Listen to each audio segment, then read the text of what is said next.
What's going on, y'all? Y'all know who it is. We back. Yo, I love being black, man. How about yourself? I wouldn't have it any other way. That's why I How hope. about that? That's why I hope I'm not reincarnated.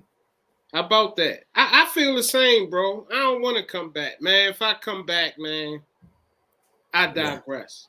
Yeah. But yo, I love what we've been doing this month, man. Because it's Black History Month. Now, I ain't going to hold it. Since our last conversation, I seen more and more Black history stuff. You know, it's funny. I looked at your clip earlier today where you said they're listening. And they're listening. Because before we mentioned it was Black History Month, yo, I ain't heard nothing. But once we said it, it seemed like every time I turned around, it was something celebrating Black History Month. But guess what, y'all? We've been doing it all month. Man, oh man. And how about this? We ain't stopping here. We got this guy here, man. Y'all check him out. MCs came, tell them about the names and to perform. Words, which is wisdom, is like water. And water, because they become swift and change. And so the whole liquid sword thing is based around being lyrically sharp. GZA, also known as the Genius, is a founding member of the legendary rap group Wu-Tang Clan. Known for its intricate wordplay, complex rhyme scheme, absolutely one of the most respected MCs ever. Yo, I'm super duper excited about tonight. How about this, man? I thought long and hard. All week, I should say, especially this weekend, I've been playing his body of works, right? Mm-hmm. And I'm like, man, where does he fit in the realm of hip hop? And then it came to me.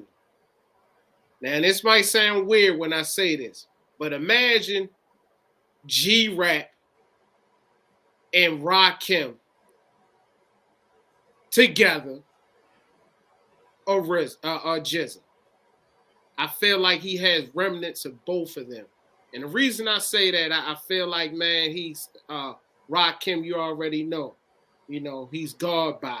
Mm-hmm. And then at the same time, he has that gritty, graphic word flow that G-Rap has, man. And it's a lot of guys, man, that try to rap like a G-Rap, but it is only one G-Rap, man.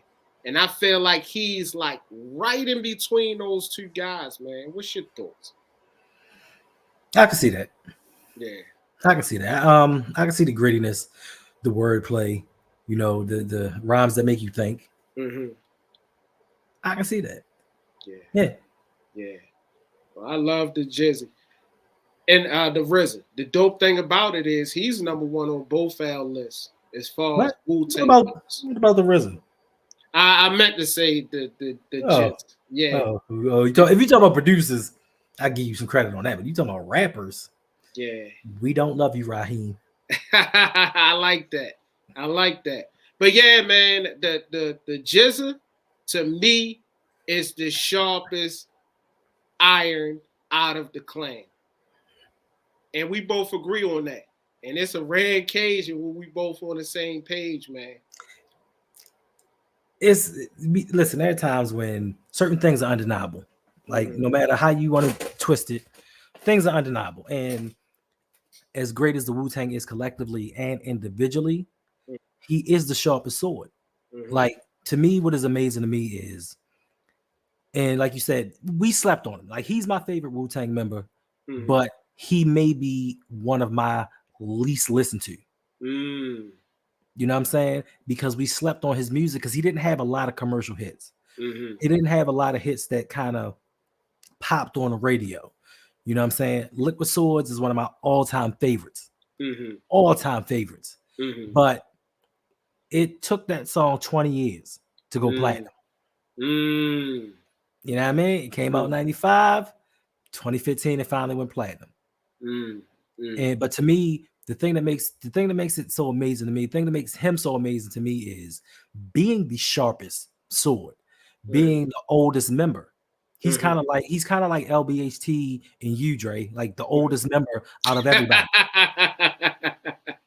Here you go. Here you go. I love that. But it is the truth though. The truth though. So him being the sharpest sword, he dropped out of school in the 10th grade. And to be so intelligent, and he lives his life through mathematics and science. Like, you know how some people talk, but they don't live it.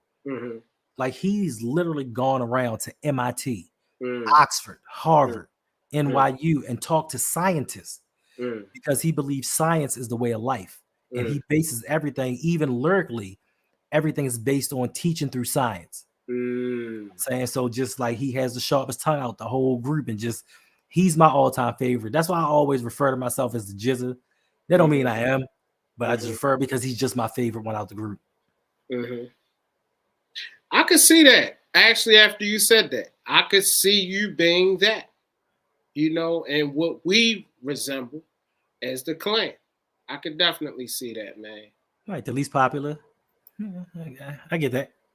No, you definitely not that, man. The one in the background. Hey, here we go. We couldn't go a whole episode with agreeing to disagree. See, we just said he's alike. We alike.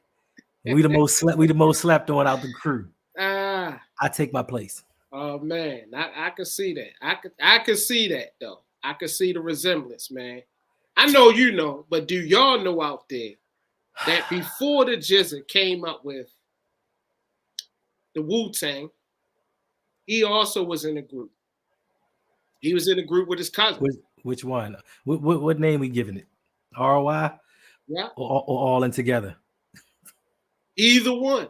But I mean, it's the same. It's the same group. It's the same thing. But he started with his cousins. And y'all saying, well, who's his cousin? ODB and the Jizza. And the RZA. And the RZA. I don't know why I'm getting them mixed up today. But how dope is that, man? How dope is that to grow up with people, right? Your cousins.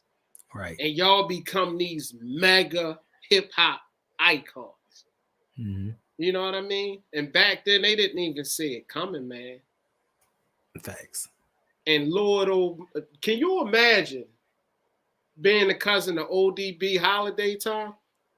Can you imagine that, man? Entertainment for days. How about that? Now, because the brother Jose said, man, we don't need to be giving other people that pub. That free pub. I'm just gonna say, Google these guys and check out the Wu-Tang series. It's on one of those places. Yeah. But it's a must-see, right? Yeah. Yeah. Ooh. It rhymes with ooh. How about that? I like that. Man, oh man. So these guys got together. The Jizza got in some trouble, but before he got in some trouble, they both got deals. The Jizza got a deal with Tommy Boy, and I forgot who the RZA got the deal with. But anyway. Wasn't it Geffen or something like that? It was Geffen. Was it? Something and I had it wrong. The Jizza was with Cold Chillin'. Cold Chillin', yeah. He was with Cold Chillin', and that's where he did his first album, The Genius, produced in 1991. What a good year. And what happened in 91? That's when the Jizza dropped that album. But what else? You said it was a good year, so something else must have happened. It was just a good year in particular. You know what I mean? The 90s was just dope. What particularly happened in 1991, Dre? Did any other major life events happen in 1991? You had the Air Max 1s came out. I mean, in your personal life. Not 91. 93. Sure? Yeah. Oh, see here, you bait me in. I graduated from middle school. Is that the truth? Today it is. I graduated from middle school. But it was a good year. Easy Mo B did the production. Glad we got somebody that's honest up in here. Dame, what's happening, bro? Yeah, Dame older than me, so you know. Man, oh man. Yo, easy. Now, if I'd have said that, Brady would have been all in the comments like, you lied. Turncoat.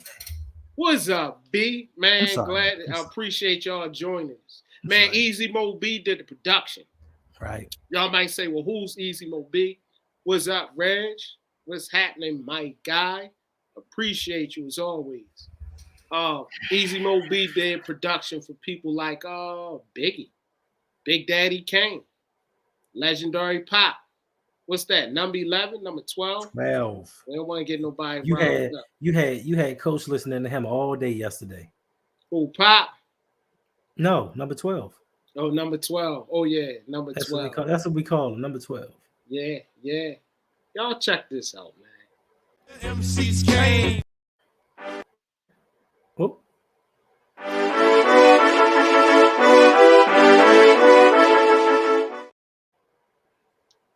The Jizzle. He had a album, right? Did he? I blinked and it was gone. Yeah. Got it, man. They don't want me to be great, man. How about this? I listened to his catalog, right? Right. I wanted to play at least 5 songs. I wanted to do like we did the Ghostface episode. Y'all know what I'm talking about? Y'all check it out. But man, I saw what them boys did after. You see what they did afterwards on that one? I already knew. I didn't have to look. I knew what they was going to do. Yeah, but I wanted to play so many things, right? So when I did that clip, I said, man, let me play some of the music. But man, even if you play a second, they be tripping. Shout out to Damon Mars beats, man. When you hear those beats in the background, it's not the artist, it's my bro Damon Mars beats, man. But I want to get to the chase. Liquid Swords, to me, is equivalent to Jay-Z's Reasonable Doubt. It's equivalent to Biggie's Ready to Die. Let me see. Let me go West Coast on Q first solo album. You know what I mean? Marcus was on it. To me, it has that feel, man. It's like a diamond in the rough. You know, it's like a rose out of the concrete. I'm going to paint a picture. Shout out to Byron. We need to find Byron, man. I'm going to find a milk carton. I'm going to find a milk carton GIF and put his picture on there. And every time we do a show, I'm going to post it up. Y'all know Byron. What's a GIF? A GIF. I meant to say a GIF. Oh, I'm sorry. You was talking old folks speak. My bad. Keep going. Yeah, but he loved Wu-Tang, man. Yeah, he did. And this reminds me of him so much, man. But when I first heard the Liquid Swords, man, and I sat with that project, I thought it was amazing. Especially when it came on. The intro, you know, I don't know what horror movie that was off of. It's not a horror movie. It's a kung fu flick. Kung fu flick. Oh, man. Yeah. I can't remember what it was, but I couldn't find it. So I actually had to watch it on YouTube. Yeah. His wordplay on there, man, was absolutely amazing, man. Would you agree? Oh, no doubt. And then if you watch, like, for me watching the Wu-Tang series, it gave you more insight into a lot of stuff that went on. And even with that one, he was like, yo, I don't need a hook for it. And he was like, yo, we doing an album, you need a hook for the song. And he was like, I can't think of nothing. And then ODB came in there. He's like, yo, was that stuff we used to do back in the day? Yeah. You know what I'm saying? So, yo, that is one of my all-time favorite classic songs. Oh, yeah. Hands down. Damn. Hands down. I want to say, man, that might even be top 10 worthy. And there's a lot of stuff out there. You know what I mean? Well, listen, we got a bunch of top 10s to do. And we need to get this thing on and popping so we can get this out the way so we can narrow it down to the real hip hop heads. I don't know. I don't want to be an ageist, but I know if I want them young boys voting, messing it all up. You know what we could do? We could do about decades. You know, top songs in the 80s, 90s, 2000s. Maybe we do it that way. I mean, we can stop at after the 90s. Hey, We can do the 90s and stop. And say less. Say less. maybe 2000s. Okay. But 2010 on. No, wait a minute. When did we get the Comcast? 2005. Yep. 05. Let me see what was playing around that time. 2010s. What do you mean you outbred me? You're old. Man, oh man, we gotta get B on the show so we can talk about it. Good try though. Appreciate that. Good try though. Man, oh man. Liquid Swords. Google it. 1995 is when it came out. They did the whole project in the RZA's basement. How ill is that? You know what I'm saying? My question is this: did they have to redo most of the tracks, or was the album the original album? That's my question. Because if you remember, a lot of his stuff got destroyed, and that's why Spectre didn't come out with he didn't come out with his solo CD. That's a good question, man. Got destroyed. Can you imagine if that never happened? If he never had that flood? Can you only imagine, man? I mean, listen, it's a lot of arms on this octopus. You know what I'm saying? It's a lot of webs, a lot of entities webs where certain things would happen. So if you think about just some minor details, if you look back, okay, young at heart. If you look back and if that had to happen and they hadn't have been so busy with everything, Diddy would not have done the remix to Method Man and Mary J. Blige. Right. And I ain't gonna hold you. That cut is my joint. I like that over the original. Especially the extended version where Mary J is riffing at the end of it. So if he had the time, like so many things would be so different if outcomes would have been different. Now, me personally, I didn't understand it. So you gotta watch the series to find out, but I didn't really understand it because at that particular time, right? He was making money, but decided to buy a house on North and Long. Right. And his girl was like, yo, what is that smell? What is that noise? And he just like, it's the pipes, they doing something. You're not gonna protect your music and keep it in a safe place. Yeah. You're not living in your mother's basement anymore. Like, protect your investments. Yeah.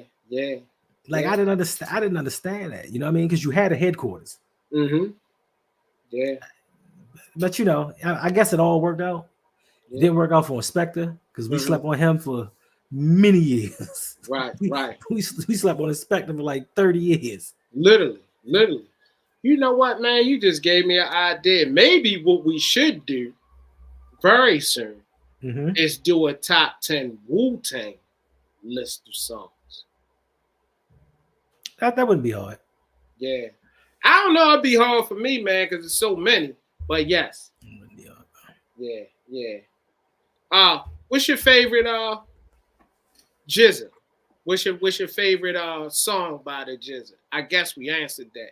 Probably Liquid Swords. It's Liquid Swords, sir. What's your favorite verse from the Jizza? You have one? I know we got a lot. If you want me to go first, I could go first.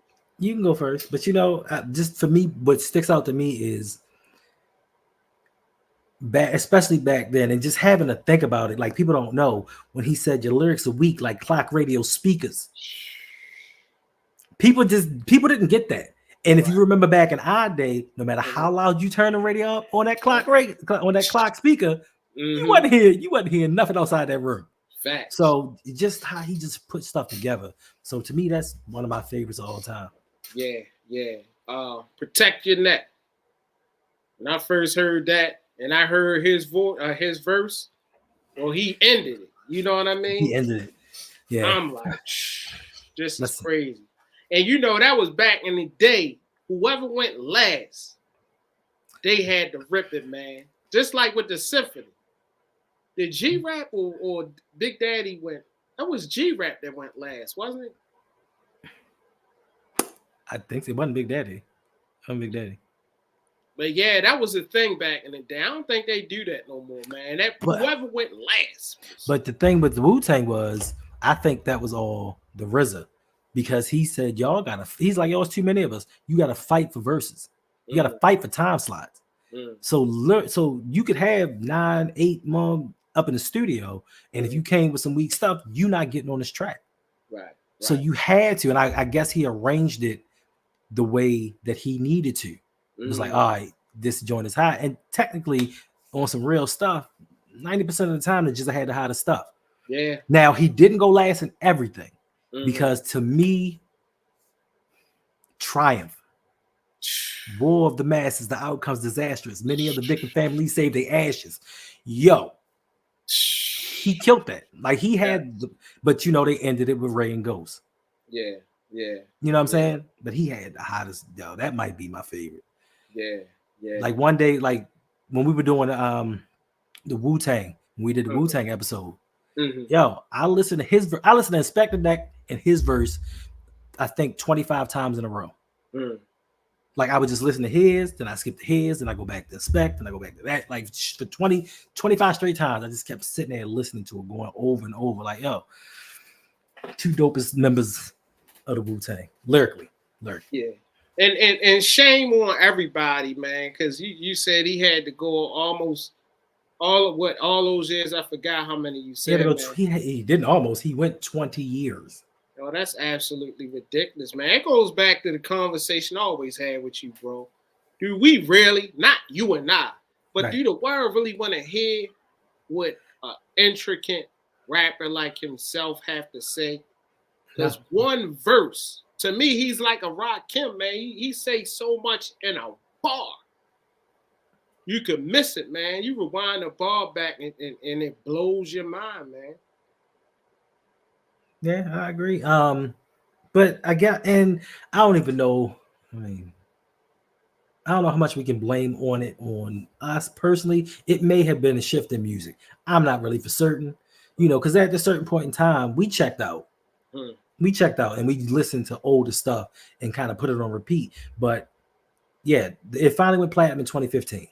But that was the first Wu album to go platinum since 2004. You think of all the projects they put out. Right. Like, I think, I'm not sure, but after I think we got spoiled because it was such a concentrate of hotness in such a short period of time. Yes. Like when they started putting them solo albums out, Ray and Ghost and ODB and Method Man, like they just started coming out back to back to back, and we just like, yo, this is hot. Yeah. And then they come up with something like Gravel Pit, and I know. I don't know what happened. That was a lot of people. A lot of people love Gravel Pit. Really, only good thing about Gravel Pit was Halle Berry. Wasn't she in that? Halle Berry wasn't. You thinking about Tamala Jones? Oh yeah. The chick that was in the movie with Jamie Foxx and Tommy Davidson and all that. Yeah. That was not Halle Berry. Bro. Come on, bro. Still a cutie though. Y'all might be asking, where's the RZA now? What has he been doing? Hendo touched on it earlier, man. He going to colleges, educating young people, which is super dope, man. But did you know? I know you know. But y'all, he had a show on one of those places we're not going to name. But check this out, y'all. My name is Jizza from a group called Wu-Tang Clan.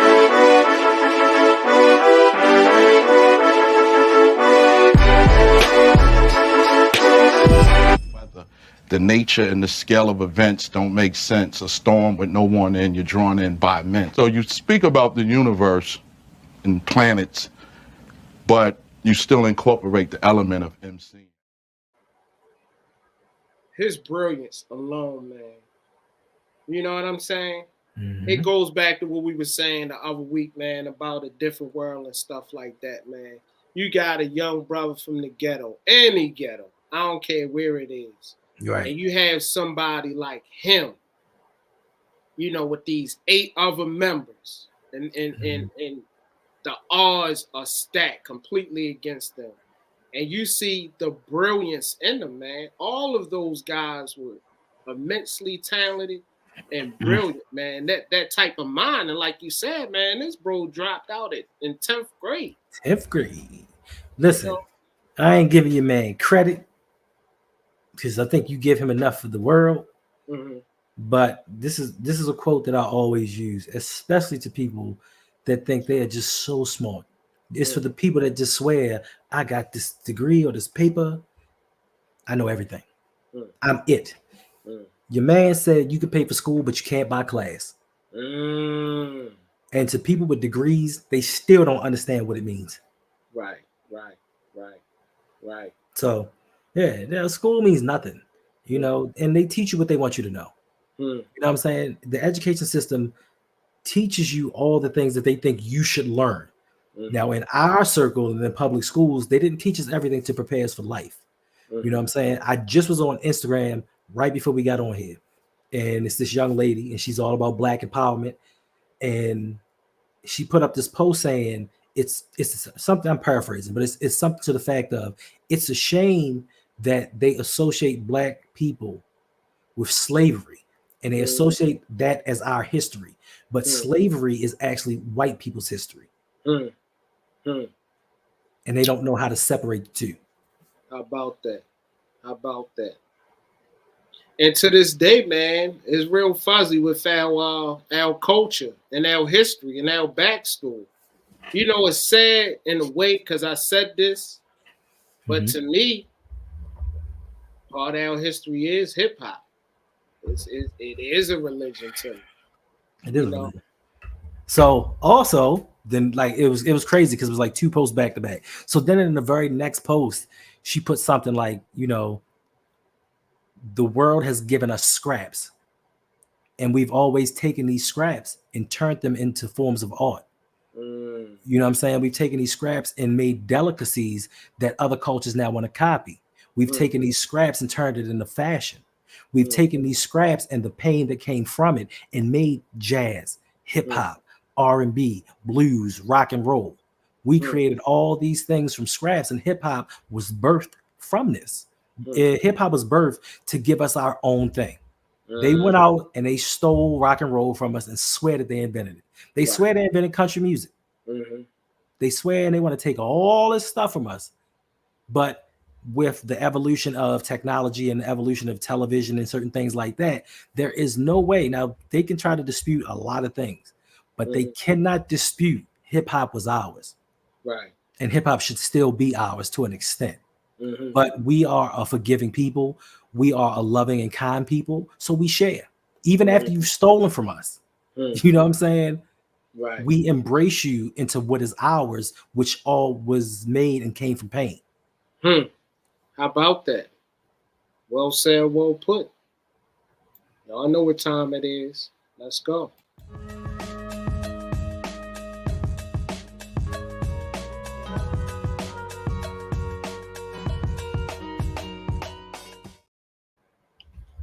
Let me ask you this, bro.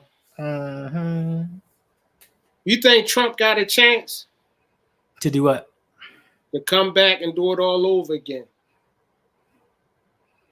Do people in the South murder their cousins? How about that? Check this out, man. You know I love sneakers, right? Shout out to my son, Scotty Rivers, man. He goes to sneaker cons all of the time. But bro, you will not believe what I am about to show you, bro. I know what you gonna show me. I'm hoping that you ain't telling me Brandon cop something. He better not have. Check this out, y'all.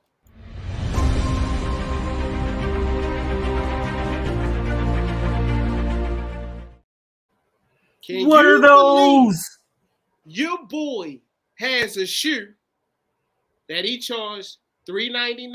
No, I'm not talking $3.99. I'm talking for a huncho. And they sold out in moments. You had one guy, bro, Your boy signed a pair. He paid $9,000 for those pair of sneakers. Now, before you say anything, the first thing you think people would be in our culture be like, yo, get out of here with them. Fat Joe bought a pair. He was like, hey, I'm a sneaker collector. I had to get them. Wait a minute before I go there. Fox News, all these other outlets are applauding him. And he's tapped in to the hip hop and the young people culture. I can't wait to hear what you got to say about this. Can you believe what is going on there? Oh, I mean, you got my honest opinion? Please. All right. Half of me says, what the flux? Half of me says, bravo, touche. Touche. And I only say touche because I'm enamored with gamesmanship. You know what I'm saying? I'm enamored with business savvy. I'm enamored with doing what you need to do to get where you want to be. Now, I'm not happy for the individual. I'm not happy with the outcome of certain things, but I applaud the game in itself. So to me, and the Fat Joe thing, you know, people do things under the guise of, oh, I'm a sneakerhead. I'm going to do this. Let me ask you this, Fat Joe. Do you have pro kids? Do you got some pro wings? Do you got some market sneakers? Because they sneakers, and if you're a sneakerhead and you buy any kind of sneakers, you'll acquire anything. But we all know that certain people, regardless of race, color, they want to protect their money. And they feel like certain people will help them protect their assets. So I don't, you know, it's some BS. He's not tapped into anything. It's a marketing ploy. So to bring it kind of full circle with sports, there's this quarterback from North Carolina named Drake May, right? And, you know, typical good old Dukes of Hazzard. And they're trying to spin this narrative, oh, he might be the best quarterback in the upcoming draft. So a lot of people for the better part of 2 years is like, yo, Caleb Williams is that dude, the other kid from USC, the black kid from USC. So for the better part of 2 years, he's been the best quarterback. But with the shift in everything that's going on in the NFL and even some of the kids in the draft this year, you're starting to get the mobile quarterbacks, the black quarterbacks that can run and throw. And the pocket passer, the statue 6'3", 6'4", 6'5" quarterbacks that stand and just throw the ball, they're becoming obsolete. So you know what that becoming obsolete, you know who's starting to get faded out the picture. So they're trying to push this narrative of no, we think he could be the best. He's actually the best prospect because now we've got the great white great white hope. And they're trying to put him in position to stop certain things. So to me, this is kind of like the same thing. You know what I'm saying? And they're trying to plug him in to push his agenda. Like, hey, no, all that stuff y'all heard about me before, I'm reformed. I'm reformed. And me personally, I don't think Trump is a racist.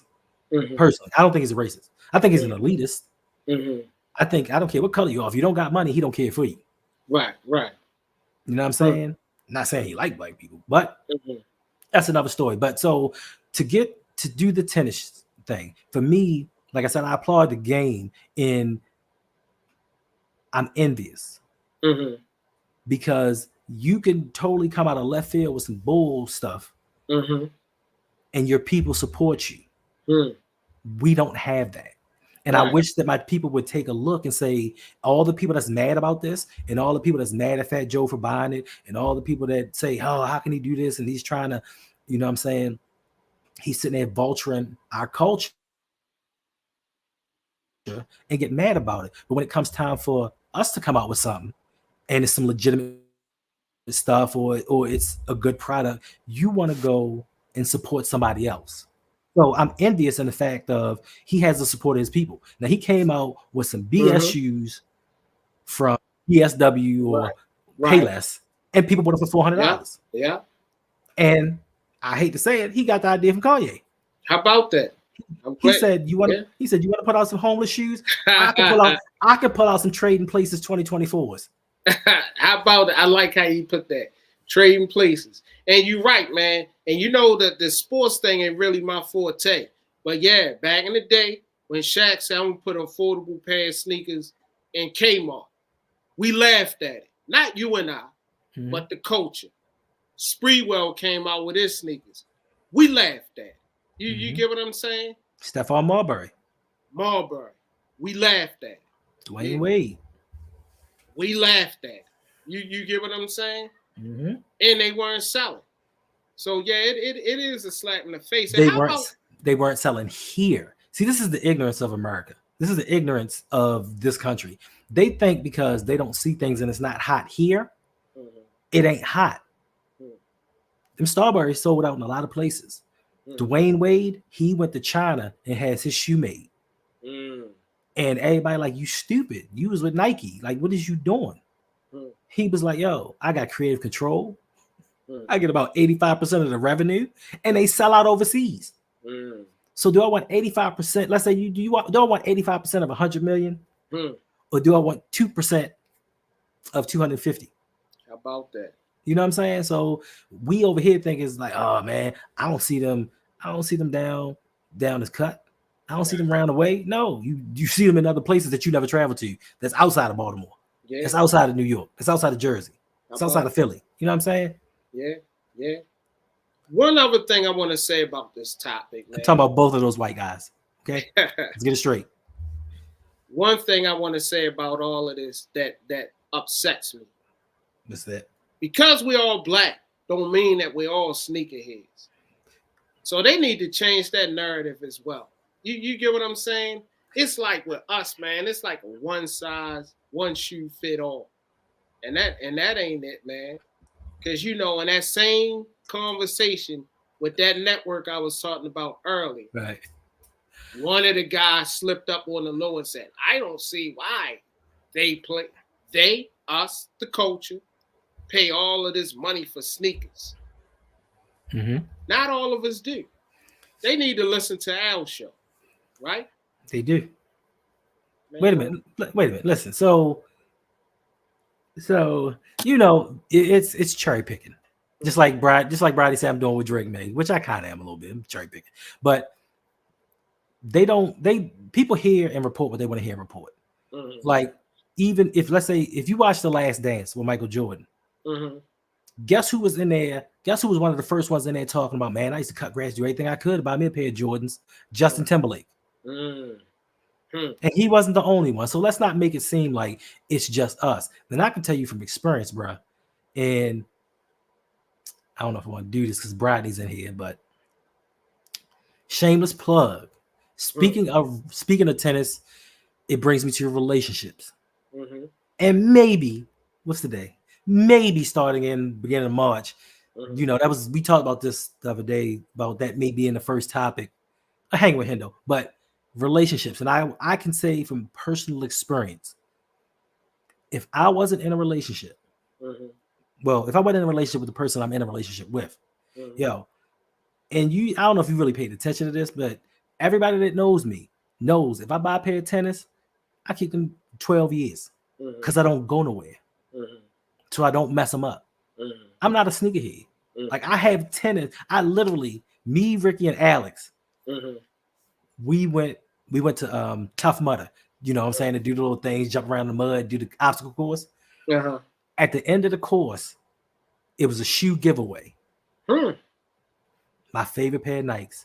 My favorite pair of Air Max. I had them joints like 11 years. Still look brand new. But I'm like, these kids need this more than I do.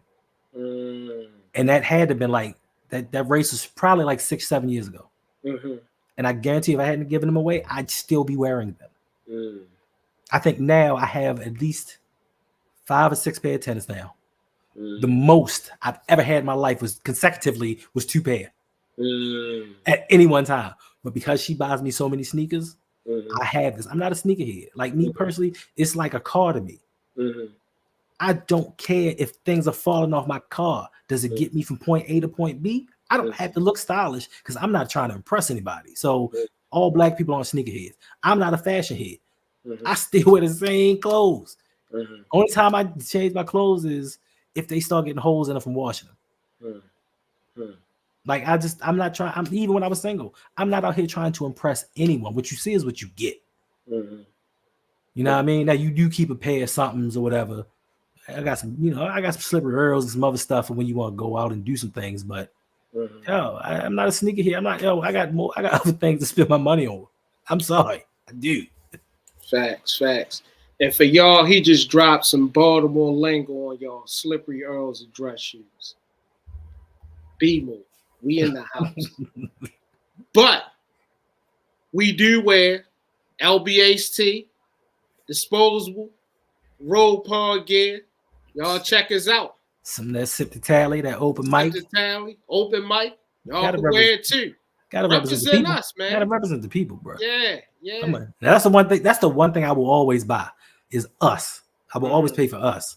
I'm not, and it's another thing. Like it's another thing Jose hit me to. You know what I'm saying? Like we would do streams or we would watch streams, and we'll see these big time YouTubers, and Jose would be like, interesting. We should only be wearing us. You know what I'm saying? Because you know me, and the one thing I will represent, I ain't gonna hold you. The one thing I will represent is technically the only thing I got on some right now, some sweatpants. The only thing I only represent, and that's Nike. And he kind of like, yo, why you keep wearing that Nike stuff up there? And then it was kind of like, you right. Why am I promoting them in all my streams? Even talking about the Baltimore Ravens. Baltimore Ravens ain't giving me no paycheck. Why am I wearing their gear? Why am I wearing that? Going out and getting their hat, wearing all this stuff in my videos. So ever since then, it's either gonna be something plain or you're gonna see one of our logos somewhere. Yeah. So y'all check us out, man. Check this out, y'all. Yay. And it's my commercial. And since we spent all the money on the commercial spot, we actually didn't spend any money on the actual commercial. But the idea is I want you to go to Yeezy.com, YEEZY.com, and I'm gonna write it at the bottom of the screen, and I got some shoes, and that's it. Now I know that's your favorite bro, right? And remember the other day or the other week, I was saying that he dropped the album. I died for a minute, so I'm sorry. I just died for a little bit.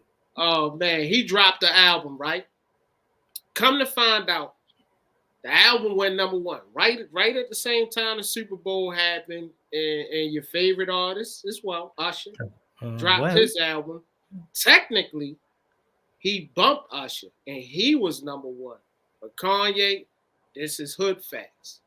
Kanye being Kanye, he ruffled a lot of feathers, and they took him off all those platforms. That's why when the last time we talked about, I'm like, yo, they said his music out, but I don't see it anyway. You know what I mean? But that's what happened. So what he did was he ponied up all of his money, and he did a Super Bowl commercial. Nobody saw it. I think the Super Bowl commercial was in like 2 markets. Did you see it at the Super Bowl? That was literally the commercial. Did you? But this is the thing. This is the point. Did you listen to what he said? Sure. He said he paid all that money for the spot. So all the money he spent was just to be able to put the commercial during the Super Bowl. He didn't actually have any money left to make a commercial. Because it costs millions of dollars to get a 20-second ad during the Super Bowl. Because you got so many eyes watching it at one time. It costs bread. So by the time he paid for his 15, 30-second spot, he was like, all right, let's make this video. Yeah. I ain't got no money. What? Yeah. And that just goes to show you the ignorance of that man. Well, This is and we started off so good, bro. We was on the same page with the Jizz, and then we went. We still on the same page. You just said he's an idiot. I 100% wholeheartedly agree. He's a fucking buffoon and a moron. But he may have saved himself without even knowing that he saved himself by being an idiot. Oh Lord! Want to know how? How? Because this, I don't want to keep using the C word, but this corny dude took out all his teeth and replaced them with diamonds. Did you know that, Dre? Yeah. So theoretically, technically, he'll never be broke because all he has to do is have his teeth removed and pawn them off. Yeah. True that. I feel like he's a genius, and I feel like he's the musically and also in the merchandising realm. You know what I'm saying? He made Adidas a ton of money. No. He's making. He didn't made. He's making. If you listen to him speak, Adidas is still getting paid off his stuff. He's just not getting paid. Right. Now, once again, this is where, but I don't want to use the C word. This is where the coonery comes back and backfires on you. You want to participate in others' things, but you can't do what others do. You're not Louis Vuitton. You're not Tommy Hilfiger. You're not all of these people who can come out in front of the world and say, hey, you guys are apes. And we'll still go back and buy your stuff. You can't do what they do. And especially when you offend the wrong people. You can offend black and brown people all day. Well, I don't say brown people, but you can offend black people all day, every day.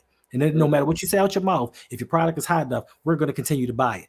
But there are certain sectors of the world, if you offend them, your world shuts down.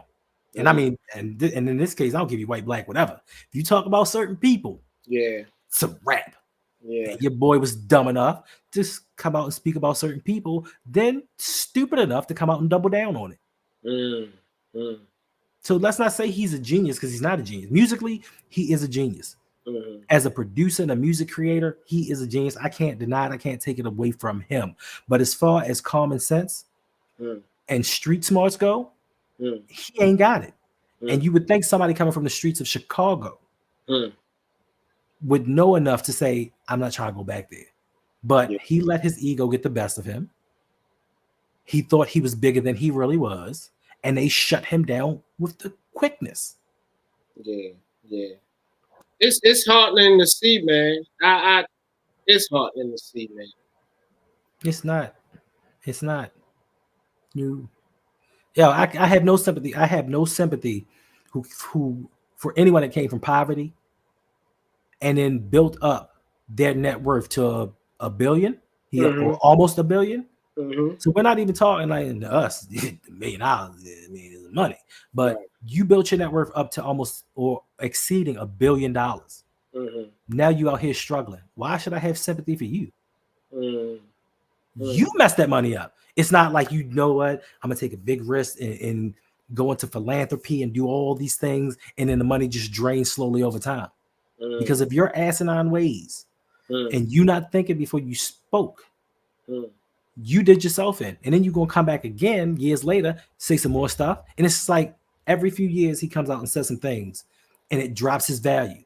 And after the first time, like me and you, this show could become a hit. We could be making money. And the first time I say something stupid out of my mouth and we start seeing a revenue slip, then I'm like, yo, it's kind of, I might have to change the way I'm talking.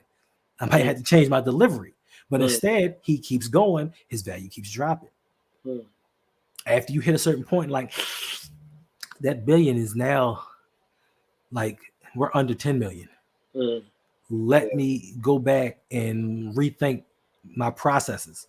Let me go back and rethink how I'm doing things. And he didn't do that. He said, I'm gonna continue being me and trying to be an entertainer for the world. He thought the buffoonery and the coonery was gonna make him TikTok famous. You're already famous, bro. You're already famous. Why are you playing the games that regular people play to try to get famous? Don't say controversial stuff out your mouth just to be in the news, because it didn't work out for you.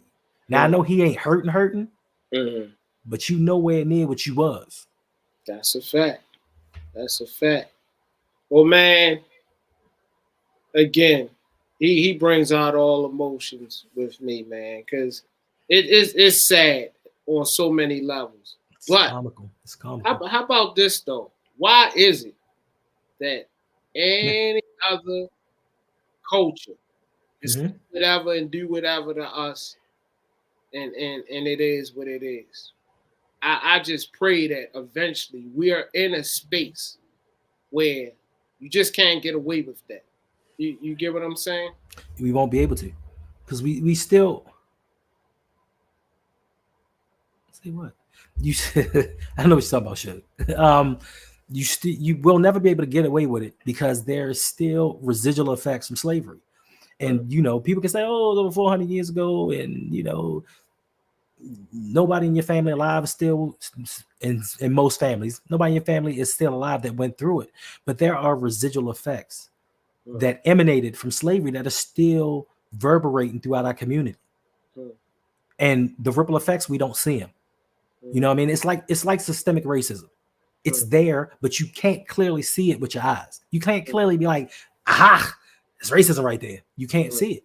It's the underlying tones that kind of deceive us into believing everything is okay. And we as a people, once again, and we've had this conversation many times, and we may have already spoken about it, but us as a people, we take material things to kind of signify equality. You know what I'm saying? I told you this before. We get the cars, we get the clothes, we get the houses. So when we go to them, when we go into the workplace and we see our supervisors and co-workers, we can say, hey, I live where you live. I drive what you drive. I wear what you wear. Accept me. See me as an equal. You know what I'm saying? And they looking at us like this. Care where you go, what you do. You'll never be on my level. And to me, the materialistic value to us is acceptance. Now, we as a people, we are strong people. Like we've gone through it, and nothing signifies being stronger than being taken advantage of, rape, pillage, just run through the mud and forgiving people. That shows true strength to me. But even with that strength, there's still that vulnerability in the back of our minds that wants acceptance. We want acceptance from the world, bro.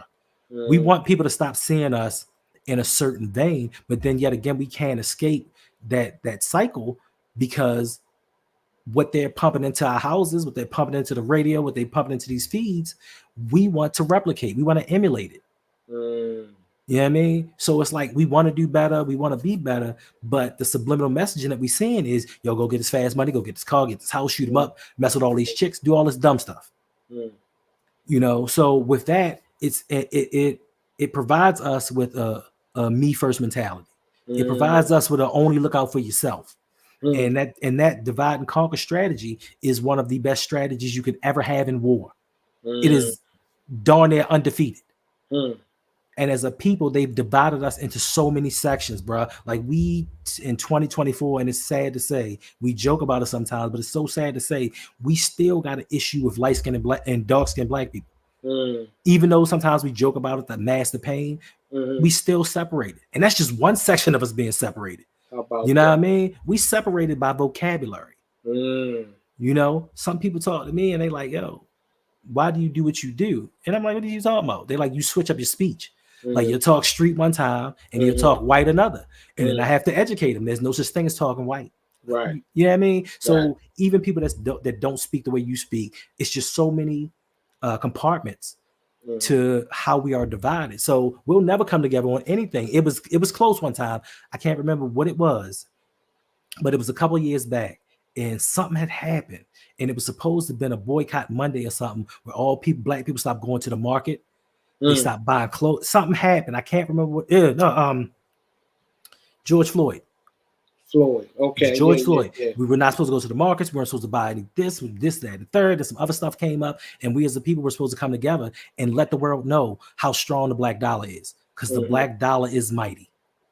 It's mighty. And for the most part, some people did it, but you still got them people that's like, I got to get my Gucci. You ain't going to stop me from buying that. But they don't see the bigger picture of, bro, we got to stop letting people treat us like this. And that's why I wish, or my hope is, one day somebody I know You create your own line and make it as hot as theirs. Right. And make it be from us. Right. So that way we know something getting done with it. Yeah. Yeah. And somebody not gonna come there and be like, yeah, I didn't make these clothes for these monkeys. Like you gonna sit up here, you gonna get up on camera and call me a monkey. Right. And then the mom will go out and spend a couple $1,000s on your stuff. So I give it to your boy. I give it to your boy Jay-Z. I give it to him. Because when your man said what he said about from Cristal, he cut him out completely. And was like, I ain't mentioning your joint, I ain't drinking your joint, and I ain't talking about your joint no more. But then Jay-Z came back around and sold out for the Super Bowl in the NFL. But that's another story for another day. Yeah. Speaking of Jay-Z, we're gonna talk about his wife, man. Did you know Beyonce's country song went #1? Not only did it go #1, it's the only female, black female, to go #1 in country music. And guess who did the production on it? Hit Boy. Oh, did he? Oh, okay. Yeah, Hit Boy did the production. And for y'all that don't know who Hit Boy is, he was the one that did Ninjas in Paris for Kanye and Jay. As an example, Hit Boy did a series of albums for Hendel's favorite, Nas. Who? The list goes on. Nas, you know. So listen, let me say this. I don't want to call anybody stupid, but I'm gonna call some people in this world stupid. Stupid, like idiots. When it was said that she was coming out with a country song, right? There was all this vitriol and backlash about her doing it, and people had all this stuff to say about it. But for me, I didn't say a word to anybody because I knew one thing. When you have a community and you have the support of your people, no matter what you do, they're gonna push you. Her song could be #1, and black people could have this could have been the first time they ever listened to a country song and help push her to #1. This was always gonna happen. You know what I'm saying? Because the song may actually be good. So now you have your hardcore country listeners listening to it, but you got the Beehive listen to it. Then you got other black people that's curious about how she's going to do in this sector. So this song was always going to go #1. So I don't know why people was talking what they were talking. Like when I heard her doing a country song like this, okay, they're gonna have to mention her in something else. Like, if like, you know what I'm saying? To me, it takes it full circle back around to the genius. It's mathematics. And you take the science of it all and put it together, you can figure certain things out, bro. Right. When you have a strong enough community and they back you, you can do anything. Unless your name is Kanye West. About that, man. But we're black and we're proud, man. 100%. Happy Black History Month. Man, who all we got in here, man? I want to do something. We got Suge in the house. We got B. Living with Big Reg, man. See who else in here. Dang. We got a couple people in here. I want to appreciate y'all. No doubt. I want to appreciate y'all for showing up, man. This is something I'm going to drop in the near near future. What's going on, Living Legend? Yo, Living Legend, I haven't forgot about you. We got to get Living Legend on the show. Hey, let's make it happen. Check this out, Living Legend. This one's for you.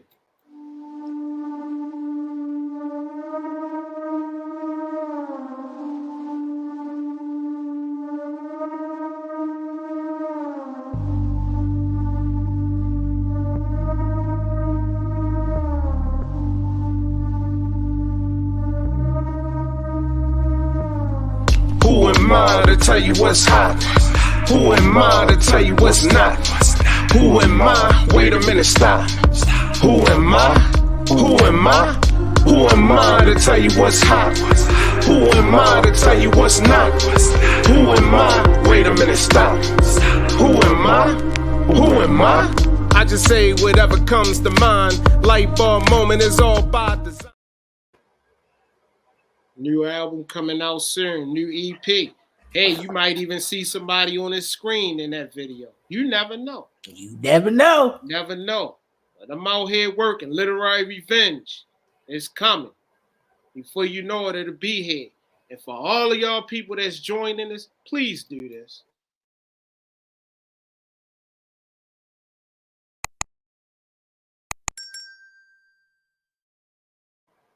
Please and thank you. Any parting words, Hendo? Yeah, you know, my man. Shout out to everybody. Appreciate you all for dropping by. Channel is starting to grow. More people are starting to listen in. I appreciate and love y'all for that. Make sure you tell your friends. Make sure you share it with everybody. It's been a great run. Hopefully 2024 is going to be an even greater year. But I want to share something special from my heart that, you know, that just came into my household. Yesterday, my granddaughter, I've seen her for the first time. She getting so big, yo. Like people like, yo, is she like 5 or 6 years old? I'm like, no, she's 3. She's literally a baby giant. But right after she left, I got a real special surprise that I want to share with everybody right now. So after she left, a package came for me, and I opened it up and was like, oh, I forgot about this. But it was my 2023 championship ring. Uh-oh. Man, you had to call me Thanos in a minute, baby. The rings is coming in. Well, let me ask you this. How did you get those rings? You know, my fantasy football pick'ems league. Yeah, man, I won them. You know, and I got my LBHT. I'm just waiting to meet up with Jose to pick up the next trophy. Yeah, man, I'm like Thanos around here. I gotta win at least 2 titles per year. Every year. This is what I do, bro. Appreciate you, Living Legend. Thank you. Living Legend, a real one. Ain't no haterade over there. Oh yeah.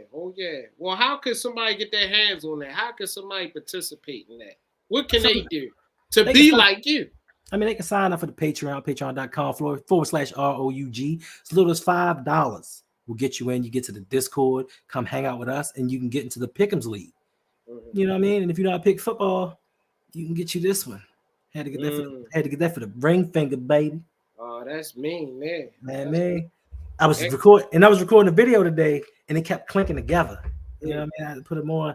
After a while, a couple of years, it's gonna be Thanos, and be really gonna be hating. When I get them all, I'm gonna buy a big Thanos glove and take the heads off of them and put them on each, and just walk around my Thanos glove on all day.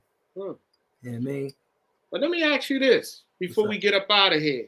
I know April 6th is upon us, but if they jump on it now, could they be a participant in what happens April 6th? No doubt. So if you become a patron, my show, Dre's show, Coach Evans shows, LBHT, open mic, doesn't matter with whom you're a patron of, we're taking them to M&T Bank Stadium in Baltimore, Maryland. We're going to walk around the Baltimore Ravens Stadium. We're going to get an inside-outside tour of the facilities, and afterwards, we're going to hang out and get something to eat. I got to talk to B and everybody because Davon just actually hit me up, and the Baltimore Food Festival is actually coming to Baltimore on the 6th and the 7th. So I'm not sure. Afterwards, we're going to get something to eat.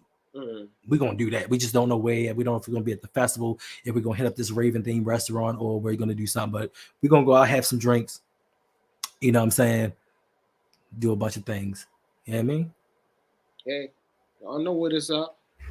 Until next time, man, we out.